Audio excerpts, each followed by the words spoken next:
قرأ التاريخ زاد عقله.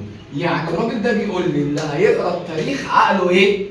هو مش لما انا قريت التاريخ هنا عرفت الماضي وفهمت الحاضر وعرفت واقدر اتنبأ باللي هيحصل فين؟ في المستقبل. فهنا ابو حنيفه قال لي اللي بيقرا التاريخ عقله ايه؟